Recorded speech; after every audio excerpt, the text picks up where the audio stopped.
جہنم کا تذکرہ چل رہا تھا اور سورہ جاثیہ کی کچھ آیات آپ کی خدمت میں ذکر کی تھیں، جن میں نضر بن حارث جیسے کافر کے بارے میں خاص طور پر اور اس کے ذریعے بالعموم قیامت تک ان صفات کے حامل لوگوں کے لیے عذاب کا ذکر ہے۔ تو اس کی جو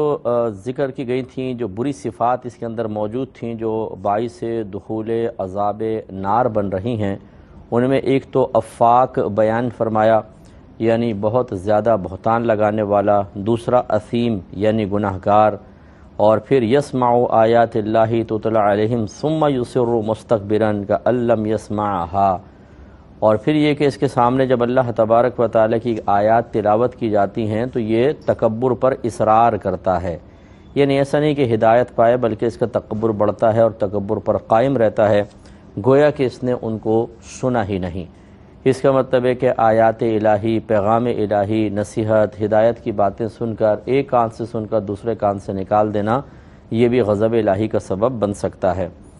تو اس میں پھر اللہ تعالیٰ نے مزید آگے فرمایا وَإِذَا عَلِمَ مِنْ آيَاتِنَا شَيْئًا اتَّخَذَا ہُزُوًا،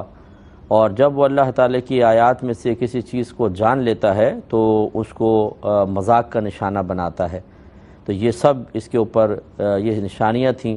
تو اگر یہ کفر کے ساتھ ہوں تو پھر تو یہی عذاب ہے جو بعین ہی بیان کیا گیا کہ اللہ تعالیٰ نے فرمایا کہ اولئک لہم عذاب مہین، ان کے لیے ذلیل کر دینے والا عذاب ہے، اور کچھ اوپر سرکار کو مخاطب کرتے ہوئے ارشاد فرمایا کہ وَبَشِّرْهُ بِعَذَابٍ علیم، ان کو دردناک عذاب کی خوشخبری سنا دیجئے۔ اور اگر کوئی مسلمان ہے حالت ایمان میں آ کے ایسا کرتا ہے تو یہاں دو صورتحال ہیں، اگر اس کا ایمان اس کی وجہ سے برباد ہو گیا یہی انجام ہوگا جو یہاں بیان ہوا، اور فرض کر لیں اس درجے کا گناہ نہ ہوا، کم درجے کا ہوا اور وہ حالت ایمان میں ہی دنیا سے رخصت ہو گیا، تو بہرحال اگر اللہ ناراض ہوا تو اس کے لیے سزا ہوگی، کیونکہ کم از کم یہ گناہ کبیرہ تو ضرور ہیں۔ لیکن جیسے یہ ہے کہ آیات کو مذاق کا نشانہ بنا دینا، اس میں تو کوئی مطلب دو کلام ہی نہیں ہے کہ پتہ ہے کہ آیات ہیں پھر مذاق اڑائیں تو دائرہ اسلام سے خارج ہی ہو جائے گا۔ ہاں جیسے یہ بہتان لگانا ہے، گناہ کرنا ہے،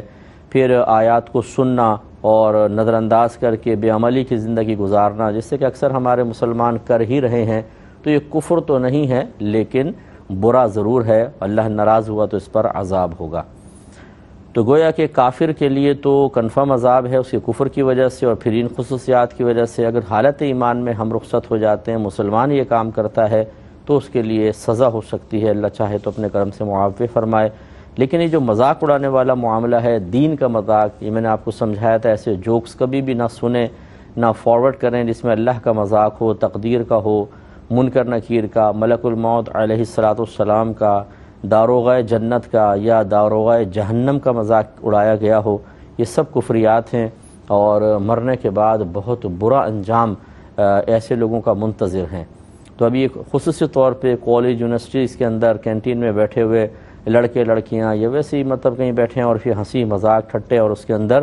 پھر اس طرح کے جوکس، اور پھر کوئی منع کرے تو اس کو مذاق کا نشانہ بنانا، یہ بہت خطرناک ہے اور آخرت میں اس کا انجام دردناک ہے۔ اللہ کی بارگاہ میں توبہ کر لیں، اور توبہ کا مطلب یہ ہوتا ہے کہ سابقہ گناہ پر اگر اعلانیہ کیا تھا تو اعلانیہ طور پہ لوگوں سے کہیں میں تائب ہوتا ہوں، توبہ کرتا ہوں، تم سب اس پہ گواہ رہنا، اور پھر اس گناہ کے آئندہ نہ کرنے کا پختہ ارادہ، اور یہ ارادہ صرف اللہ کے خوف کی وجہ سے ہو، اور دعا توبہ کی مقبولیت کے لیے ندامت اور شرمندگی گویا کہ ایک شرط کی سی حیثیت رکھتی ہے، اس لیے کہ نبی کریم صلی اللہ علیہ وسلم کا فرمان ہے کہ ان ندم التوبہ، ندامت ہی توبہ ہے، یعنی حقیقتاً ندامت اور شرمندگی ہوتی ہے تو پھر آدمی کامل توبہ کرتا ہے۔